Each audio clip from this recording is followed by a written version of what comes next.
La crise avait frappé la Russie quelques mois seulement après l'arrivée au pouvoir de Medvedev. En tant que Premier ministre, Poutine décide d'intervenir personnellement dans les régions les plus touchées par l'effondrement économique. La ville de Pikaliovo, située à 250 km de Saint-Pétersbourg, dépend entièrement d'une vaste cimenterie. Poutine affronte les propriétaires de la cimenterie après sa fermeture. Vous avez pris ces gens en otage. Avec votre ambition, votre incompétence et votre pure avidité. Le sort de centaines de personnes est en jeu. C'est totalement inacceptable. Si vous, les propriétaires, n'arrivez pas à un accord, cette usine redémarrera.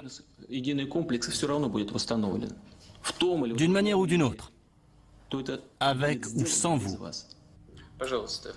Seul Poutine peut intimider un milliardaire comme Oleg Deripaska pour le forcer à rouvrir une usine. Tout le monde a signé l'accord? Oui. Deripaska, vous avez signé? Oui. Je ne vois pas votre signature. Signez.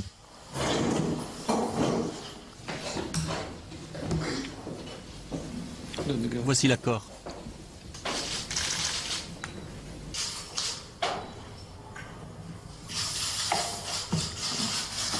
Rendez-moi mon stylo. Ça, c'est du Poutine.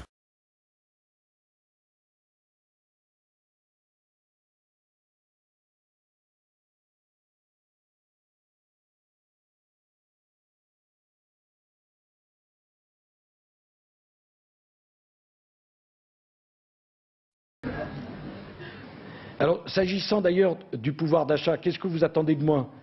Que je vide des caisses qui sont déjà vides? Ou que je donne des ordres à des entreprises à qui je n'ai pas à donner d'ordre? Ou que je donne des ordres à des entreprises à qui je n'ai pas à donner d'ordre? Ou que je donne des ordres à des entreprises à qui je n'ai pas à donner d'ordre? Si c'est ça votre conception politique, ben on se trompe, on ne parle pas de la même chose. Réduire le débat politique français à la seule question du pouvoir d'achat, c'est absurde. Car voilà que s'élève dans le monde une grande espérance. C'est le combat des nations contre la mondialisation. Oui, face à la tyrannie du profit, à cette loi d'airain de l'égoïsme et de la cupidité, produisant chaque jour des bénéfices plus obscènes, face à ces rémunérations honteuses, voilà que s'oppose la grande fraternité des peuples. Car ces milliards engrangés par les multinationales dans cette période de crise, fruit de leurs erreurs, ne les empêchent pas de réaliser des profits historiques, produits scandaleux de la sueur des peuples. La crise? Mais quelle crise? Et pour qui? Lorsque les rémunérations flambent comme jamais, que les profits explosent comme jamais, et que jamais n'a été aussi riche une aussi petite minorité. C'est de cette minorité dont Nicolas Sarkozy a été le président durant 5 ans.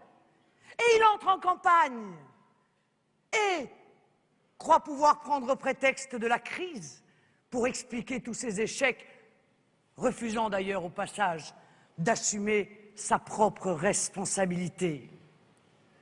Sa stratégie, mes amis, vous l'avez déjà décryptée. Elle est conforme au coup de 2007.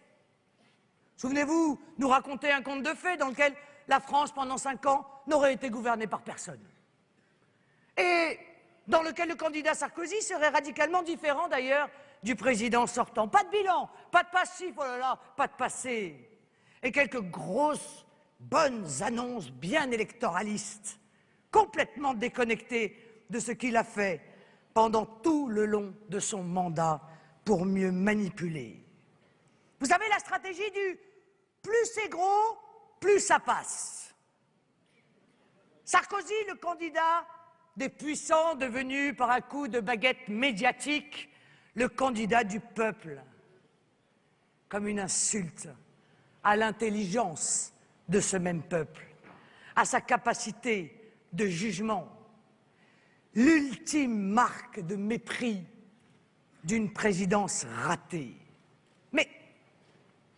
croit-il autant à son impunité qu'il pense que la France, victime, contrite et consentante, la France volée, trahie, trompée, serait atteinte d'une sorte de syndrome de Stockholm et voterait encore pour son geôlier. Français, au-delà de sa politique, des choix qu'il a durant 5 ans portés, de la défense du plus fort, toujours, au détriment du plus faible. C'est cette absence de morale publique que vous devez sanctionner. N'y aurait-il donc plus dans notre pays aucun sens de l'honneur, plus aucun respect de la parole donnée? N'y aurait-il plus de capacité d'indignation face aux mensonges, à la morgue, au cynisme, pour que certains envisagent encore de donner leur voix à Nicolas Sarkozy? N'est-ce pas faire œuvre de salut public? N'est-ce pas le devoir que nous avons de l'exigence d'exemplarité que de sanctionner dès le premier tour, avec une fermeté totale, celui qui s'est tant moqué de la confiance que le peuple lui avait accordée?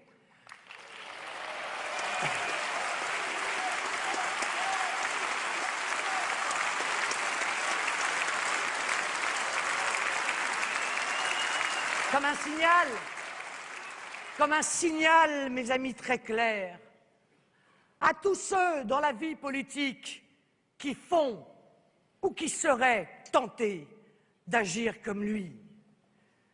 Oui, mes chers amis, les Français ont déjà mis beaucoup de cartons jaunes à Nicolas Sarkozy pendant son mandat.